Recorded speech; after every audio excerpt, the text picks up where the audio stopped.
छत्रपती संभाजीनगर विधान परिषदेतील बंडखोरीनंतर अब्दुल सत्तारांविरोधात उपमुख्यमंत्री शिंदेंची 3.5 तास बैठक। युती धर्म पाळा, अर्ज मागे घ्या, शिंदेंच्या सत्तारांना सूचना। सत्तार आज मुख्यमंत्री फडणवीस यांची देखील भेट घेणार। कोकण विधान परिषद निवडणुकीमधील बंडखोरी शमवण्यात महायुतीला यश। रायगडमध्ये शिंदेंच्या शिवसेनेच्या जुईली दळवी, अर्ज मागे घेणार अशी सूत्रांची माहिती। विधान परिषदेच्या पार्श्वभूमीवरती महायुतीची आज संयुक्त पत्रकार परिषद। दुपारी 12 वाजता पत्रकार परिषद होणार।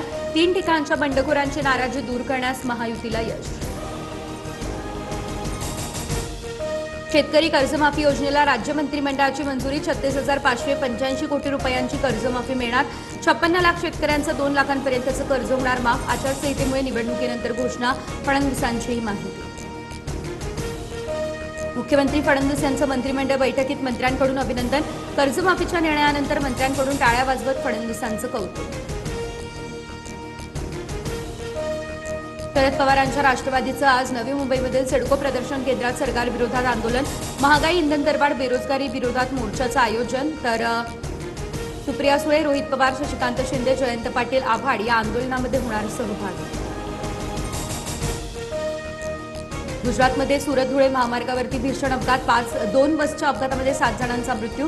अपघातानंतर दोन्ही बसला भीषण आग लागली। मृतांच्या वारसांना राज्य सरकारकडून 10 लाखांची मदत।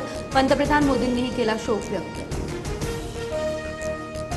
मुंबईसह उपनगरामध्ये आता पावसाची हजेरी। दहिसर, बोरिवली, कांदिवली, मालाड आणि गोरेगाव परिसरात पाऊस। मान्सूनपूर्व पावसात अंधेरी सबवे जलमय, नाले सफाईवर प्रश्नचिन्ह।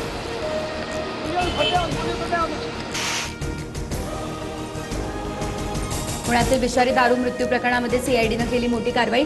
तर मिथेनॉल विक्री करणाऱ्या दोघांना बेड्या। आरोपी रेक्स इंटरनॅशनल कंपनीमध्ये कामाला होते।